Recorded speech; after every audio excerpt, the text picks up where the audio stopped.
ഏട്ടാ ഒരു 500 രൂപ തരാവാ. 500 രൂപയോ? ഇപ്പൊ ഇതിന് 500 രൂപ?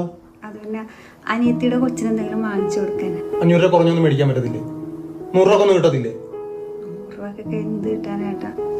അതല്ലേ 2 മാസം മുന്നേ ഒരു 500 രൂപ നീ മേടിച്ചായിരുന്നല്ലേ? അതെന്ത് തീർത്താ?